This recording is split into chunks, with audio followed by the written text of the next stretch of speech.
नमस्कार, आपलू उत्तराखंड में आपका स्वागत है और मैं हूं आपके साथ आकांक्षा मिश्रा। आइए आगाज करते हैं उत्तराखंड की अहम खबरों का। उत्तराखंड के मुख्यमंत्री पुष्कर सिंह धामी ने गुरुवार को श्री केदारनाथ धाम के सेवादार सदस्यों के दल के वाहनों का फ्लैग ऑफ किया। इन सेवादारों द्वारा केदारनाथ यात्रा मार्ग पर 21 से 25 अप्रैल तक श्रद्धालुओं के लिए उत्तराखंड के मुख्य सेवक के नाम पर भंडारे का आयोजन किया जाएगा।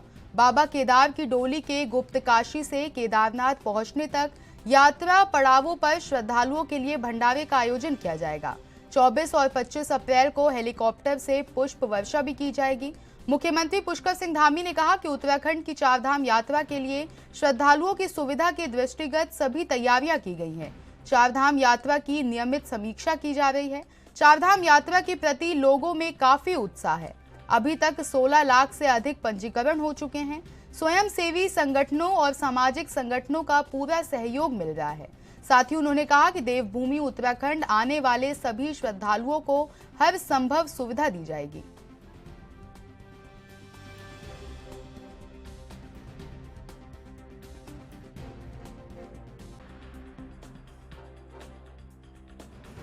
बाबा केदार की कृपा से, भगवान बद्री विशाल की कृपा से, हमारे सभी देवी देवताओं के सभी धामों की कृपा से ये यात्रा हमारी बहुत ऐतिहासिक होगी।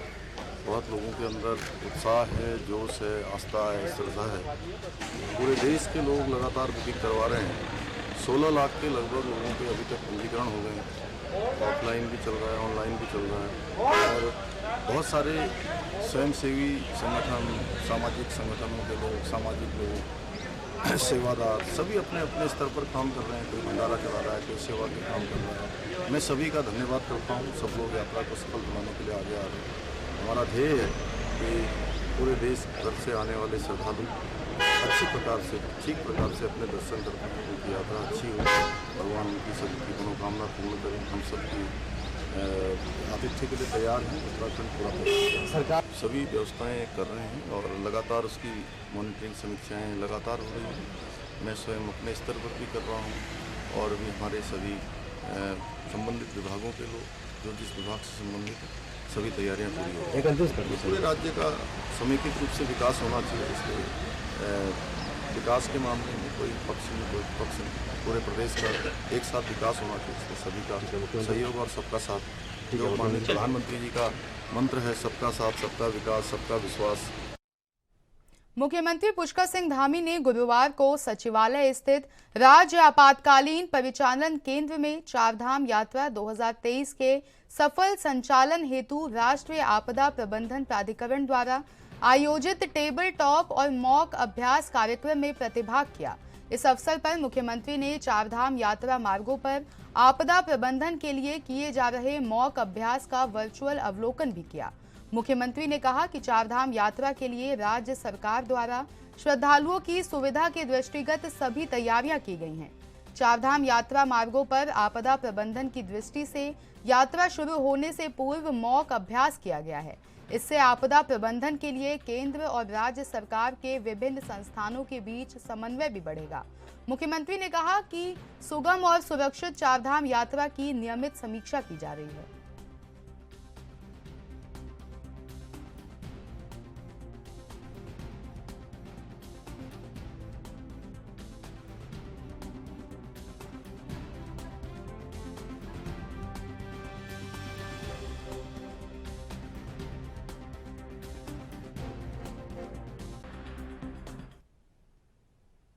उत्तराखंड के मुख्य सचिव डॉक्टर एस.एस. संधू की अध्यक्षता में सचिवालय में एकीकृत महानगर यातायात प्राधिकरण की बैठक संपन्न हुई। मुख्य सचिव ने पुलिस और परिवहन विभाग से यातायात नियमों का कठोरता से पालन सुनिश्चित किए जाने के निर्देश दिए। मुख्य सचिव ने कहा कि सड़क पर चलने वाला प्रत्येक व्यक्ति जब यातायात नियमों का पालन करने लगेगा, ट्रैफिक जाम से निजात मिलने लगेगी। उन्होंने कहा कि इसके लिए आमजन को यातायात नियमों के पालन करने हेतु जागरूक किया जाए। छोटी छोटी वीडियो क्लिप्स के माध्यम से सोशल मीडिया और सड़कों के किनारे और ट्रैफिक सिग्नल के आसपास स्क्रीन पर जागरूकता वीडियो चलाए जाएं। मुख्य सचिव ने महानिदेशक सूचना को इस संबंध में वीडियो बनाए जाने के निर्देश दिए।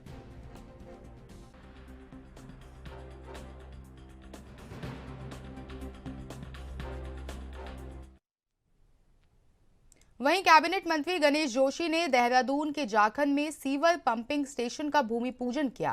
कैबिनेट मंत्री गणेश जोशी ने कहा कि आज से 20 वर्ष पहले यहां की स्थिति अत्यधिक दयनीय थी और जनता के आशीर्वाद से ये संभव हो सका और जल्द ही ओवरहेड टैंक का लोकार्पण भी किया जाएगा।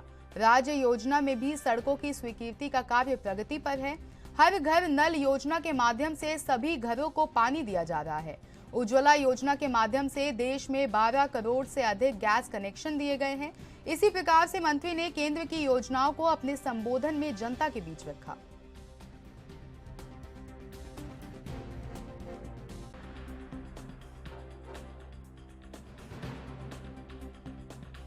यहाँ के क्षेत्रवासियों की बहुत लंबी मांग थी कि यहाँ पर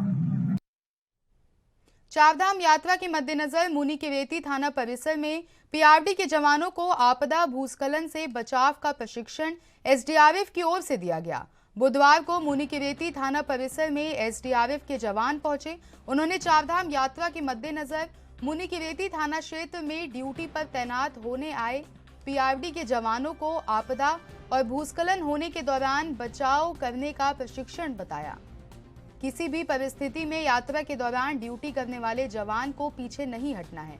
इंस्पेक्टर रितेश शाह ने बताया कि वैसे तो मुनिकीरेती थाना क्षेत्र अंतर्गत बहुत कम स्थान ऐसे हैं जहां पर आपदा या भूस्खलन होने की संभावना बनी रहती है, जिससे जरूरत पड़ने पर पीआरडी के जवान भी अपनी अहम भूमिका निभा सकते हैं।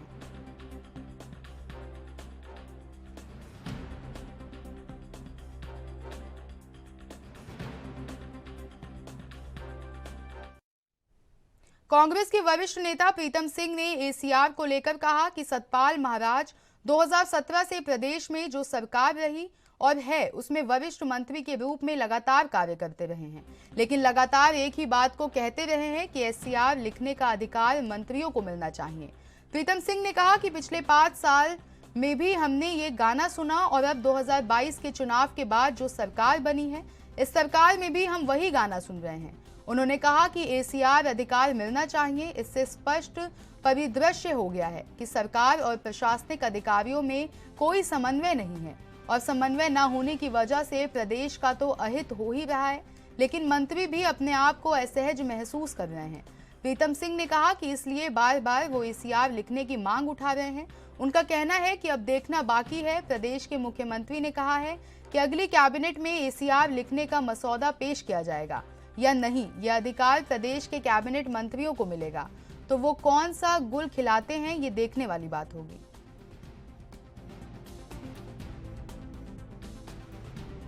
सतपाल महाराज जी 2017 से प्रदेश में जो सरकार रही और है उसमें वरिष्ठ मंत्री के रूप में लगातार कार्य करते रहे, लेकिन वो लगातार एक ही बात कहते रहे कि एसीआर लिखने का अधिकार जो है मंत्रियों को मिलना चाहिए। पिछले 5 साल में भी हमने ये गाना सुना और अब 2022 के चुनाव के बाद जो सरकार बनी है, इस सरकार में भी हम वही गाना सुन रहे हैं। एसीआर का अधिकार मिलना चाहिए। इससे स्पष्ट परिलक्षित हो गया है कि सरकार और प्रशासनिक अधिकारियों में कोई समन्वय नहीं है और समन्वय न होने की वजह से प्रदेश का तो अहित हो ही रहा है, लेकिन मंत्री भी अपने आप को असहज महसूस कर रहे हैं, इसलिए बार बार वो जो है एसीआर लिखने की मांग उठा रहे हैं।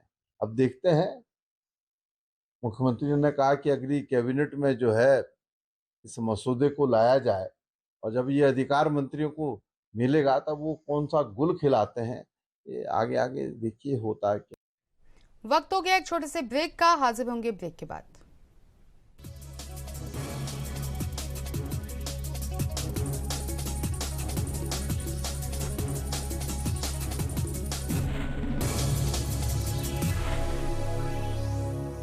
एक बार फिर हाजिर है ब्रेक के बाद। बढ़ते हैं अगली खबर पर। सीएम पुष्कर सिंह धामी के नेतृत्व में विपक्षी विधायकों की समीक्षा बैठक उत्तराखंड सचिवालय में हुई। समीक्षा बैठक में विपक्ष के सभी विधायकों ने अपने क्षेत्र की समस्याओं से सरकार को अवगत कराया। विधायकों ने अपने क्षेत्र की 10-10 समस्याओं को लेकर सीएम के सामने प्रस्ताव रखा। हालांकि सीएम द्वारा बुलाई गई इस बैठक का सभी विपक्षी विधायकों ने स्वागत भी किया। विपक्ष के सभी विधायकों का कहना है कि सरकार की पहल अच्छी है और मुख्यमंत्री पुष्कर सिंह धामी ने विपक्ष के विधायकों को समय दिया और उनके विधानसभा क्षेत्र की समस्याएं सुनी। ये बेहद सराहनीय काम है, लेकिन हमें संतुष्टि तब मिलेगी जब हमारे विधानसभा क्षेत्रों में विकास कार्य किए जाएंगे। जिन जिन बिंदुओं को हमने मुख्यमंत्री के समक्ष रखा है, अगर उन पर हमारे विधानसभा क्षेत्र में कार्य किए जाते हैं और हमें विकास नजर आता है तो हम निश्चित तौर पर सरकार का धन्यवाद भी करेंगे।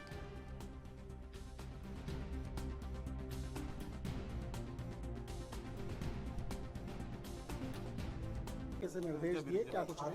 देखिए, मुख्यमंत्री जी ने आज जो हम विपक्ष के विधायक हैं, हमारी विधानसभाओं की समीक्षा बैठक आहूत की। हमको इस बैठक में आने का अवसर मिला। प्रत्येक विधायक साथी ने अपने क्षेत्र की जो समस्याएं थी, उन समस्याओं की ओर सरकार का ध्यान खींचने का काम किया है। और हमने माननीय मुख्यमंत्री जी से ये भी कहा कि जो 10-10 मांगे हमारी थी अपने विधानसभा क्षेत्र के विकास की, उसको भी प्राथमिकता के आधार पर स्वीकृति देने का काम करें। और हम मुख्यमंत्री जी के इस कदम की सराहना करते हैं, लेकिन आगे देखिए क्या होता है। अगर विकास के कार्य हमारे होंगे, हम साधुवाद देंगे सरकार को, हम धन्यवाद करेंगे मुख्यमंत्री जी का कि आपने विपक्ष के जो हम विधायक हैं, हमारे साथ कोई सौतेला व्यवहार नहीं किया। लेकिन अगर विकास के कार्य नहीं होंगे तब हम अपनी बात कहेंगे। सर आप लोग देखिए, संतुष्ट तो तब होंगे जब ये कार्य प्रारंभ होंगे और जब ये कार्य फील्ड में जमीन पे धरातल पे दिखेंगे। ये पहल की गई है, पहले भी मिला जाता था, जो भी मुख्यमंत्री रहे हों, ऐसा नहीं है। ऐसा जो सदस्य होते हैं तो इसी राज्य के अपनी विधानसभाओं के क्षेत्र की ही समस्या लेके आएंगे।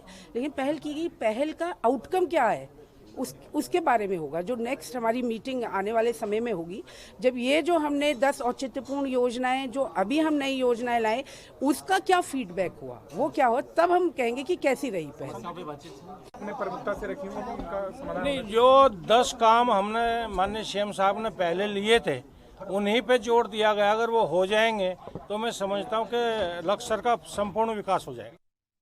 उत्तराखंड के मंगलौर में आगामी ईद उल फितर त्योहार को लेकर पुलिस सतर्क हो गई है। रमजान के अलविदा, जुम्मा और ईद के त्योहार को लेकर मंगलौर पुलिस ने कोतवाली मंगलौर में ग्रामीणों की बैठक आयोजित की। बैठक में पहुंचे सीओ मंगलौर बहादुर सिंह चौहान ने सभी समुदाय के स्थानीय गणमान्य व्यक्तियों के लोगों के साथ गोष्ठी में लोगों को शांति पूर्वक ईद का त्योहार मनाने की अपील की और लोगों से भी पुलिस का सहयोग किए जाने की अपील की। इस दौरान त्योहार को सकुशल सौहार्दपूर्ण संपन्न कराए जाने के लिए सभी उपस्थित लोगों का सहयोग मांगते हुए कहा कि किसी भी व्यक्ति द्वारा आपसी भाईचारे को खराब कर माहौल बिगाड़ने की कोशिश करने वाले असामाजिक तत्व के खिलाफ पुलिस सख्त कार्रवाई करेगी।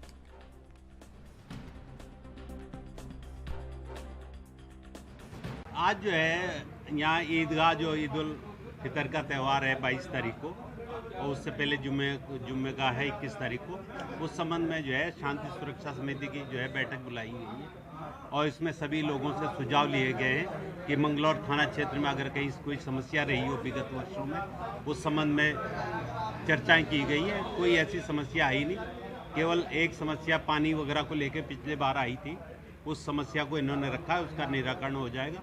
बाकी सभी लोगों को कहा गया है, ईदगाह कमेटी और अन्य मस्जिद वगैरह की जो भी कमेटियां हैं, ये लोग जो है वॉलंटियर हमें देंगे और उन वॉलंटियर के द्वारा जो है रात्रि में जो है रखवाली वगैरह ईदगाह और मस्जिद वगैरह की सुरक्षा के संबंध में की जाएगी। ये सब शांतिपूर्वक, क्योंकि ईद का मीठी ईद का त्यौहार है, सभी शांतिपूर्वक और सौहार्दपूर्ण माहौल में भाईचारे के हिसाब से सभी ईद मनाएं।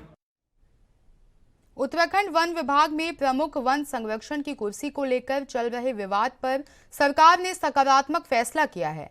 विनोद कुमार सिंघल को फिर से प्रमुख वन संरक्षक बनाया गया है। इसके साथ ही राजीव भरतरी को वापस जैव विविधता बोर्ड भेजा गया। सुप्रीम कोर्ट के आदेश के बाद शासन ने इसे लेकर आदेश जारी किए हैं। विनोद कुमार सिंघल ने 4 संभालने के बाद कहा कि फॉरेस्ट फायर को कम करना उनकी प्राथमिकता में है उन्होंने कहा कि कुछ समय पहले तक उनके पास वन विभाग के प्रमुख की जिम्मेदारी थी और फॉरेस्ट फायर को रोकने के लिए पहले से ही तमाम तैयारियां कर ली गई थी। साथ ही उन्होंने कहा कि कंट्रोल रूम हर जिले से जुड़े हुए हैं और स्टेट का जो डिजास्टर कंट्रोल रूम है उससे भी जुड़े हुए हैं। सभी जिलों के अधिकारियों को शासन स्तर से समन्वय बनाने के निर्देश दिए गए। इसके अलावा भी कई अन्य कार्य किए जा रहे हैं ताकि वनों में आग की घटनाओं पर रोक लगाई जा सके।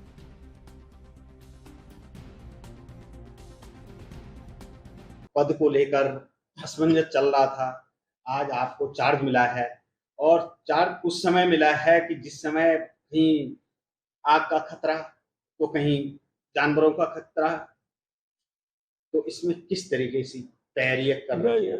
इसमें देखिए तैयारी हमने पहले से कर रखी है और 3 अप्रैल तक भी मेरे पास ही चार्ज था, तो ऐसे ये दोनों चीज़ें मेरे लिए नई नहीं है और इसकी पूरी तैयारी हो रखी है। जहाँ तक फॉरेस्ट फायर की बात है, हमारे कंट्रोल रूम्स हर ज़िले से जुड़े हुए हैं, जो स्टेट का डिजास्टर का जो कंट्रोल रूम है उससे जुड़ा हुआ है। हर जिला अधिकारी को शासन की तरफ से प्रशासन के लिए भी ये है कि वन अग्नि की कोई भी घटना हो तो सब लोग एक टीम के रूप में हम लोग कार्य कर रहे हैं और जितने भी हमारे पास रिसोर्सेज हैं, जितने भी मॉडल क्रू स्टेशन हैं और क्रू स्टेशन हैं, उन पे हमने फायर वॉचर्स को लगाया है और ये भी इस बार एक नया प्रयास किया है कि हमने जोनेशन किया है कि जितने भी चीड़ के वनों में जो बहुत ज़्यादा अति संवेदनशील क्षेत्र है उन पे हम विशेष नज़र बनाए हुए हैं ताकि आग की दुर्घटना नहीं होगी, मैं ये तो नहीं कहूँगा, बट जैसे ही कोई इस तरह की घटना हो ताकि हमारा स्टाफ तुरंत पहुँच। जिला हरिद्वार में आगामी चारधाम यात्रा को लेकर पुलिस और प्रशासन ने पूरी तरह से तैयारी कर ली है। एसएसपी हरिद्वार अजय सिंह ने बताया कि चारधाम यात्रा पर आने वाले यात्रियों को किसी तरह की परेशानी का सामना न करना पड़े। इसके मद्देनजर उत्तराखंड का प्रवेश द्वार कहे जाने वाले नौरसिन बॉर्डर समेत तमाम बॉर्डर पर अनावश्यक रूप से तीर्थ यात्रियों की चेकिंग का प्रावधान नहीं रखा गया है, जिससे कि तीर्थ यात्रियों को परेशानी का सामना न करना पड़े।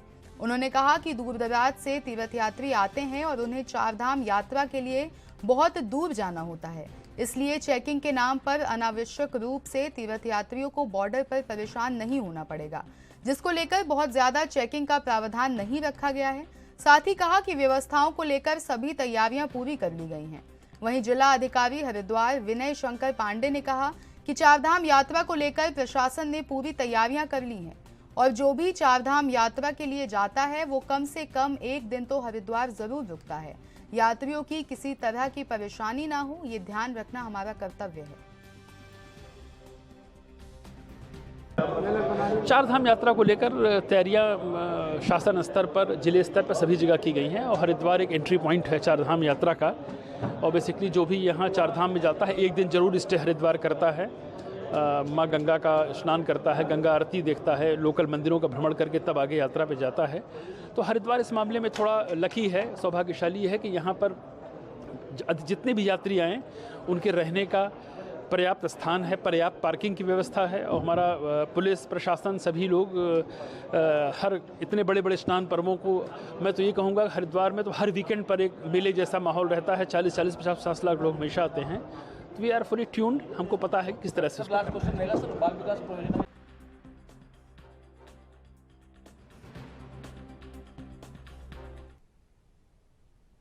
आपड़ू उत्तराखंड में मेरे साथ इतना ही। देश की तमाम बड़ी खबरों के लिए बने रहिए हमारे साथ और देखते रहिए ANB न्यूज़।